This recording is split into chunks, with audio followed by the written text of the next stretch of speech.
I'm going to do a 3-part video on a B12 piston soak for a Toyota MR2. This is a procedure that I'm going to outline here. If you're using my video for help, you might just pause there. And I'm going to take you through the process on this particular car. Again, this is one of 3 videos. The first video is going to sort of be setup and beginning. The second video is going to be once you're done. I'm going to film what it looks like when I crank the car up, and I'm expecting gray smoke to fly out and fill my neighborhood. And then the third video is going to be a results, which will be after I drive a full tank of gas and record the data. So very short intro here. This is a 3rd gen MR2. This is a pre-facelift, and what that means is the 1ZZ engine in this car is known for oil consumption due to the excellent design for fuel efficiency has caused a compromise in both the piston rings and the oil drain holes in the pistons themselves. And so because of that, they clog, and there's a lot of clogging, which causes oil to burn pretty aggressively in these engines. Very well known. Sometimes it causes the engines to fail because people do not check the oil burns off, and then they don't have oil and the engine fails. So typically owners of these cars realize, especially pre-facelift, that you need to keep your oil topped off every gas tank. Make sure you are filled up. And it even says in the instruction book, user's manual, I'll share this just for fun. I think I've got it in here somewhere.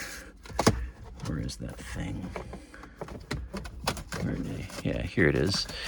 I printed this out and laminated it just for fun because I've had this discussion with so many people, but it actually tells you in the owner's manual to expect oil consumption.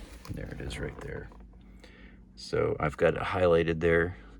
Oil consumption maximum liter per 1,000 kilometers, which is 600 miles. So basically what they're telling you, they realize the engine is flawed. They're not going to say that, but they're saying, hey, this engine's going to consume oil. If you consume, a liter over 600 miles, which is about 2 tanks of gas, that's normal. Well, it should not be. But in any case, the B12 piston soak is a great, proven 100 years product. And there's a lot of great videos on this process that are way better than mine. I just felt like shooting something specific to the MR2 Spyder because I can give results on this exact car with this exact engine. So I've got before and after data I'll be sharing in the 3rd video. This is just the first to give you an intro. And again, you can refer to this. I just typed this out after doing my research. I'm going to cover the first 7 steps here. I'm not going to do them in real time, but I will talk to you about what I've done if you have an MR2 and you want to see if maybe you can, lower the oil consumption or eliminate it. So the first thing you do, number 1, is you just remove the bottom cover. And that's just easier because eventually I'm going to be changing the oil and filter, and I just want to do this in advance. So you take that off. It's just a bunch of 10 mil bolts. And then the second thing you have to do is you want to disassemble the top area here and remove the coils and plugs. And all that's going to require is you'll need a 10, a 12, and a 14 socket. You'll also need a spark plug removal socket, and then your choice of ratchets. Of course, you'll need the B12. And on the MR2, I won't go through this process of showing you because it's done, but it's very simple. You take off this X brace here. It's for 14 mils. And then you pull off this engine cover here. I painted my letters red, adding a horsepower. And then you just use your, take off all these various 10 mils, pull your coils, and then pull your plugs. I'm also going to change my plugs.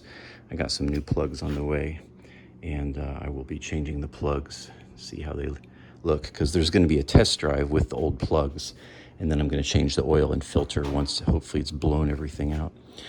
And then the next thing you want to do is you want to get the pistons at the same level, so you're going to have to find some sort of anything. I just had these old tomato cages that are the same, and you'll want to get a 19 millimeter socket with, I just put it on this ratcheting wrench here. You can also do it from underneath. It's a lot easier. And but if you do that, then you can't see. And basically, oh, by the way, make sure you put the car in neutral. put it in neutral. If you don't, this is not going to work. So put it in neutral, and then you're just going to basically turn the crank, which is the lowest pulley. It's a 19 mil. It's the only 19 mil, I believe. And as you turn the crank, you will see these going up and down. And what you want to do is you want to just keep turning until they are aligned. And this ensures that you get everything even and soaking is even. And I've got it just about aligned perfectly. And then 3, 4. So they're all the same. So that process is finished. And I'll just set these aside right here. Now you're ready to pour in the B12. So again, this is an arbitrary thing, but I'm gonna go ahead and put in about 100 milliliters into each. So you're gonna go through 2 of these. You can get these anywhere, by the way. I filled up a line there. That line is 100 mils. Yes, this is an old Coke bottle, and it would melt probably eventually, but I'll be draining it each time. And so you've got your product, and of course funnel.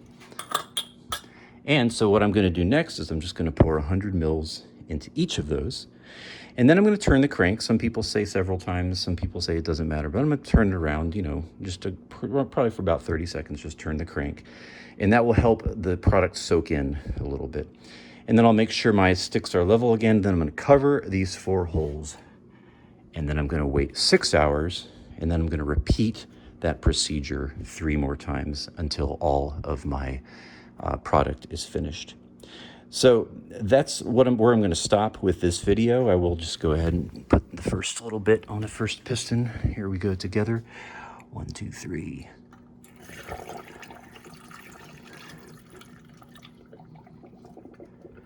All right. That was a little anticlimactic, but it's in there now.